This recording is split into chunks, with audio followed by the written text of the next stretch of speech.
Bonsoir à tous, bienvenue à ce flash d'information. La Côte d'Ivoire et le Ghana vont renforcer leur stratégie face au mécanisme de fixation des prix des marchés concernant le cacao. C'est ce qui ressort en tout cas de l'audience accordée hier à la primature par le Premier ministre Patrick Kachi à la délégation de l'organe de régulation du secteur cacao et du Ghana, le Ghana Cocoa Board. On en sait plus avec Alexis Ouedraogo. La Côte d'Ivoire et le Ghana représentent plus des 2/3 de la production mondiale de cacao. Les deux pays unissent désormais leurs forces pour améliorer la rémunération des producteurs, car sur un marché de près de 100 milliards de dollars, seulement 6 milliards sont captés par les agriculteurs.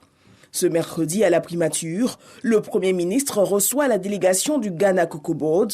Les experts des deux pays réunis à Abidjan planchent sur la mise en œuvre effective des mécanismes de fixation du prix du cacao. Nous avons partagé les résultats de nos travaux au Premier ministre. Et nous avons aussi parlé de nos stratégies communes des deux pays suite aux différentes actions du marché qui ont mis en péril certaines activités autour de l'initiative. Donc les deux pays se sont mis ensemble pour trouver des solutions et des mesures. Ces mesures-là ont été présentées au Premier ministre et nous allons travailler ces prochains mois et certaines actions et des réunions sont prévues autant avec l'industrie mais aussi entre nous les pays. À la suite de la première réunion du comité économie et commercialisation de l'initiative Cacao Côte d'Ivoire-Ghana le 17 mai dernier, un appel est lancé aux acteurs de l'industrie du cacao pour l'application du différentiel de revenus décent. Ce mécanisme doit permettre de payer directement aux producteurs environ 400 $ par tonne de cacao. Et au niveau des PME, le ministre Souleymane Dirasouba annonce de nouvelles réformes dans le cadre justement de sa première sortie officielle en tant que ministre de la promotion des PME. Souleymane Dirasouba, ministre du Commerce, de l'Industrie et de la promotion des PME, s'est rendu dans les locaux de l'agence Côte d'Ivoire PME. Cette visite est le lieu de s'enquérir de l'évolution des activités déjà menées par l'agence et échanger avec l'écosystème entrepreneurial afin de mieux orienter les actions du gouvernement en faveur du secteur privé. Un réseau de fabrication et de fausses pièces administratives a été démantelé par le commissariat de police du 3e arrondissement d'Agamé. Le directeur de l'Office national de l'état civil et de l'identification était donc aujourd'hui même au commissariat du 3e arrondissement pour constater les faits. On en reparle dans l'édition de 20h ce soir.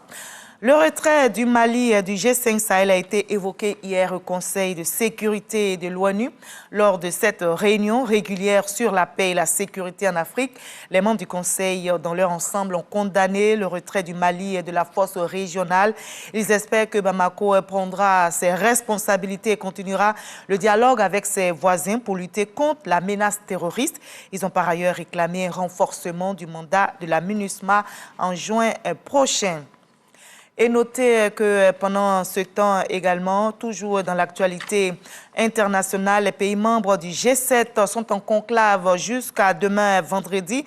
En Allemagne, les ministres des Finances du Royaume-Uni, de la France, de l'Italie, du Canada, du Japon, de l'Allemagne et des États-Unis passeront en revue les répercussions de la guerre en Ukraine sur l'économie mondiale. Première urgence de ce rendez-vous, boucler un nouveau tour de table pour couvrir le budget ukrainien du trimestre en cours.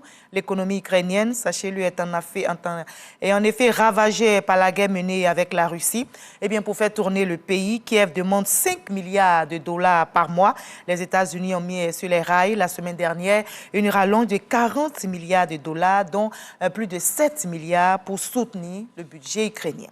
Et pendant ce temps, le président turc Recep Tayyip Erdogan affirme sa fermeté contre la demande d'adhésion de la Finlande et de la Suède à l'OTAN.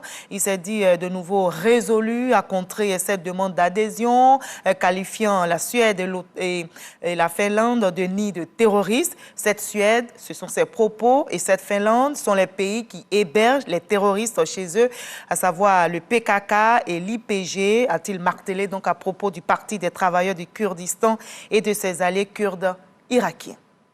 Allez, c'est la fin de ce Flash Info. Je vous retrouve à 20h pour la grande édition.